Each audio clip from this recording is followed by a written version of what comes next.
Hello વિદ્યાર્થી મિત્રો, ધોરણ 11 કોમર્સ એસપી, જેમાં આપણે ચેપ્ટર 4 નંબરનું જોતા હતા આવેદનપત્ર. તો એમના ટૂંક જવાબી પ્રશ્નોની અંદર આપણે જોઈએ તો અમુક જે મોટા પ્રશ્ન આપણે સમજ્યા એમાંથી અમુક બાબતો ફરી વખત થોડી રિપીટ કરવા માટે આ પ્રશ્નોની અંદર, એટલે કે આ પ્રશ્ન વિસ્તૃત આપી દે છે ટૂંકમાં, અને આ જ પ્રશ્નનો જવાબ છે એ મોટા પ્રશ્નોની અંદર ટૂંકમાં બતાવેલો હોય છે. તો આવેદનપત્ર છે એ કંપની માટે કેવી રીતે ઉપયોગી છે? આ પ્રશ્ન એક પહેલો છે. જવાબમાં આવેદનપત્ર છે એ કંપની માટે ઘણી રીતે ઉપયોગી છે. તો આપણે એના મુદ્દા જોઈએ કે કંપની માટે આવેદનપત્ર એ મુખ્ય દસ્તાવેજ છે, એ આપણને ખ્યાલ છે, અને એ પાયાનો કંપની માટેનો દસ્તાવેજ છે. એટલે કે જેના લીધેથી કંપનીની ઇમારત ચણવામાં આવે છે એ પાયાનો દસ્તાવેજ છે, એટલે એ કંપનીનો પાયો ગણાય છે, અને એની ઉપર ઇમારત ચણવામાં આવે છે, એટલે કે ધંધો વિકસાવવામાં આવે છે. બીજો પોઈન્ટ છે આવેદનપત્રની કંપનીનું બંધારણ અને કંપનીનું કાર્યક્ષેત્ર દર્શાવવા માટે, અને કંપની છે એ જે કાર્યક્ષેત્ર દર્શાવ્યું છે એનાથી બહાર જઈને કોઈ પણ કાર્ય કરી શકતી નથી. એટલે આવેદનપત્રમાં જે કંપનીનું ધ્યેય દર્શાવવામાં આવેલું છે, કાર્યક્ષેત્ર બતાવેલું છે, એ સિવાય બહાર જઈને કંપની કોઈ પણ કામ કરી શકતી નથી. ત્રીજો પોઈન્ટ, કંપની કેટલી સત્તાવાર મૂડી ધરાવે છે તેમજ તેના સભ્યોની જવાબદારી મર્યાદિત છે કે અમર્યાદિત છે તે આવેદનપત્રની અંદર જાણી શકાય છે. કંપનીનું આવેદનપત્ર છે એની અંદરથી સંચાલકોની અને સભ્યોની તેમજ કંપની પાસે મૂડી કેટલી છે વગેરે જાણી શકાય છે. ચોથો પોઈન્ટ, રજિસ્ટર્ડ ઓફિસની કલમ પરથી જ કંપનીનું રાષ્ટ્રીય તેમજ અદાલતનો કયો અધિકાર, એટલે કે અદાલતનો અધિકાર ક્ષેત્ર કયું છે એ નક્કી થતું જોવા મળે છે. છેલ્લો પોઈન્ટ, કંપની આવેદનપત્રમાં દર્શાવેલ ઉદ્દેશ્યથી ચલિત કાર્ય, એટલે કે એનાથી વિમુખ કાર્ય કંઈ પણ કરે તો એ સત્તા બહારનું કાર્ય ગણાય છે, જેના લીધે કંપનીના બધા જ સભ્યો છે એ પોતે સર્વાનુમતિ, એટલે કે બધાની અનુમતિ લઈ અને આવા કાર્યો કરે કે પાછળથી માન્યતા પણ કોઈની પાસે, એટલે કે કોઈ અધિકારીઓ પાસેથી માન્યતા પણ લઈ શકતા નથી.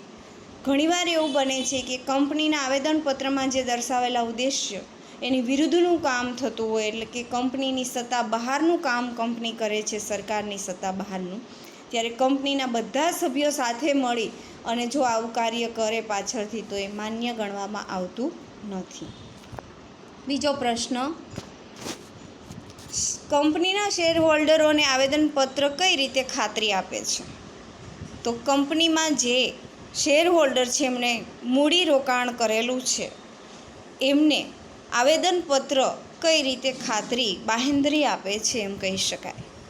તો કે કંપનીના શેરહોલ્ડરને આવેદનપત્રમાં આ રીતની ખાતરી દર્શાવવામાં આવેલી છે કે કંપનીમાં જે રોકેલા નાણાંનો ઉપયોગ જે છે, એટલે કે શેરહોલ્ડરોએ નાણાં રોકેલા છે તો એનો ઉપયોગ આવેદનપત્રમાં જણાવેલી જે કંઈ પ્રવૃત્તિ દર્શાવી છે એના માટે જ થશે એવી ખાતરી આવેદનપત્રની અંદર આપેલી છે.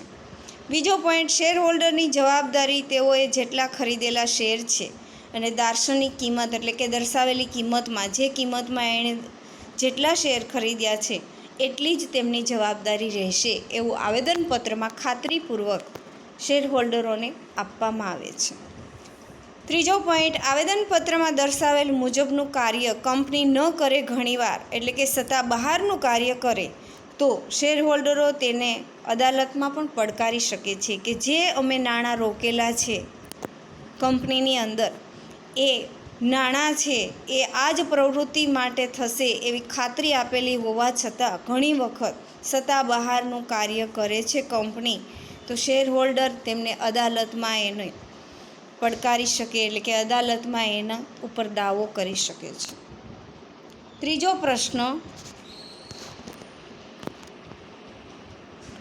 કંપની કેવા પ્રકારના નામ ન રાખી શકે? આ પણ આપણે મોટા પ્રશ્નની અંદર આવી ગયું છે, પણ એ ટૂંકમાં આપેલું છે. પણ આજે આપણે સૂચિત એના મુદ્દા જોઈએ કે કયા કયા પ્રકારના નામ કંપની છે સ્થાપના વિધિ સમયે નથી રાખી શકતી, તો એ પણ આવેદનપત્રમાં એની જોગવાઈઓ બતાવેલી હોય છે. તો આવેદનપત્રમાં સૌ પ્રથમ સૂચિત કંપનીનું નામ જણાવવું એ ખૂબ જરૂરી અને આવશ્યક ગણવામાં આવે છે. સ્થાપક જે નામ ઈચ્છે એટલે કે કંપની સ્થાપનાર વ્યક્તિ જે નામ ઈચ્છે તે નામ રાખી શકે છે, પરંતુ તે નીચે મુજબના નામ સાથે સંકળાયેલ નામ હોવું જોઈએ નહીં.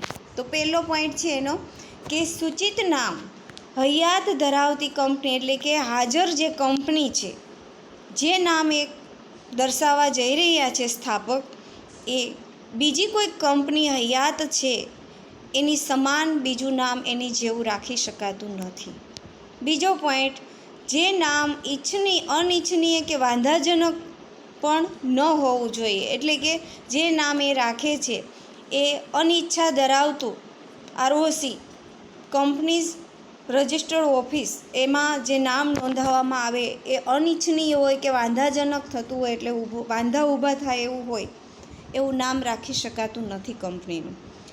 ત્રીજું છે સૂચિત નામ એટલે કે જે નામ રાખવા જઈ રહ્યા છે સ્થાપક, તે રાજ્ય સરકાર કે કેન્દ્ર સરકાર દ્વારા સ્થાપિત કંપની જે હોય, એટલે કે રાજ્ય સરકાર કે કેન્દ્ર સરકાર દ્વારા જે સ્થપાયેલી કંપનીઓ છે એનો ભ્રમ ઊભો ન કરે કે આ અમારી કંપની છે કે આ અમારી કંપનીની હરોળમાં આવે છે, એવો ભ્રમ ઊભો ન થઈ શકે એવું નામ રાખવું પડે છે.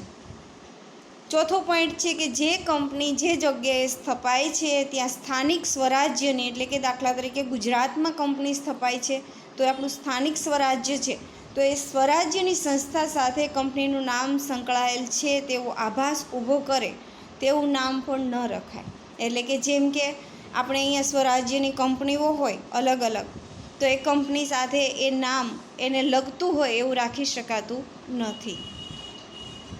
પાંચમો પોઈન્ટ, કોઈ પણ કંપની છે એ નુકસાનમાં ગયેલી હોય અને એનું નામ રદ થયું ન હોય હજી, અને ત્યાં સુધી તેનું નામ એવું જ નામ એ પસંદ કરી શકતા નથી. એટલે કે ઘણીવાર કોઈ કંપની આગળ હોય અને એ જે નામ એ કંપનીનું જે નામ હોય અને એ ફડચામાં ગયેલી છે, એટલે કે નુકસાનમાં ગયેલી હોય અને બંધ થઈ ગઈ હોય, પણ એ કંપની સાવ એનું નામ રદ ન થયું હોય, એટલે કે કંપની ફડચામાં ગયેલી છે, નુકસાનમાં ગયેલી છે, બંધ થયેલી છે, પણ સરકારની ઓફિસમાં રજિસ્ટ્રેશનમાં એનું નામ રદ ન થયું હોય ત્યાં સુધી તેના જેવું જ નામ નવા સ્થાપક છે, નવી કંપની સ્થાપક છે એ આ નામ રાખી શકતા નથી. છેલ્લો પોઈન્ટ, રાષ્ટ્રપતિના નામે કે રાષ્ટ્રપિતાના નામે, એટલે કે મહાત્મા ગાંધીના નામે કે રાષ્ટ્રીય જે નેતાઓ છે એની સાથે સંકળાયેલું નામ હોય એવું પણ કંપનીનું નામ રાખી શકાતું નથી. છેલ્લો પ્રશ્ન છે રજિસ્ટર્ડ ઓફિસની કલમ કેમ જરૂરી છે. આપણે જોઈએ છીએ કે બધી જ કલમ, આપણે વિસ્તૃત જે મુદ્દાસરના પ્રશ્નો છે એની અંદર બધી જ કલમનું આપણે અભ્યાસ કર્યો, સમજ્યા, છતાં અમે રજિસ્ટર્ડ ઓફિસની કલમ કેમ જરૂરી છે એ ટૂંક જવાબી પ્રશ્નો હોવા છતાં એને અલગથી ફરીવાર તમને સમજાવીએ છીએ.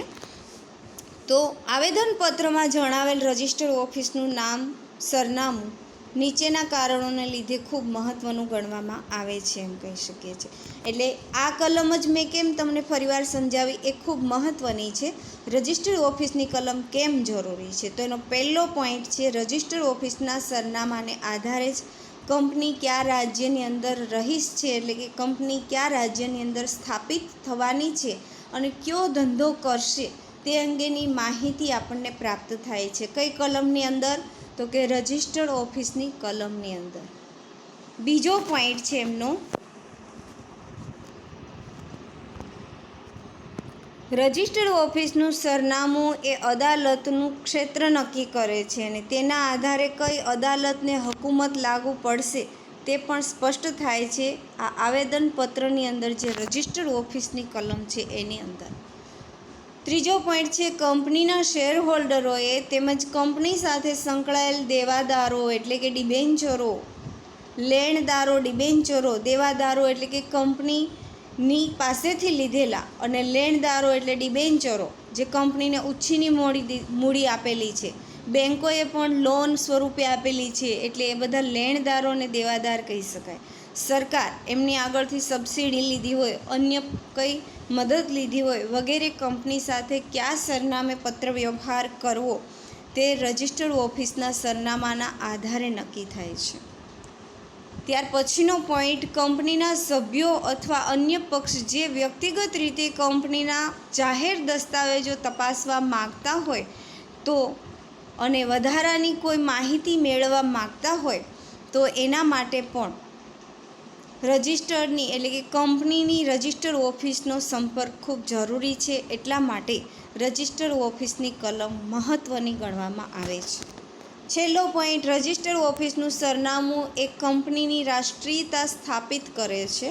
એટલે કે રજિસ્ટર ઓફિસની કલમની અંદર જ એ ઓફિસનું સરનામું એટલે કે એડ્રેસ એક કંપનીની એટલે કે કંપની કઈ રાષ્ટ્રમાં આવે એટલે કે રાષ્ટ્રીયતા સ્થાપિત થાય છે એની સાથે.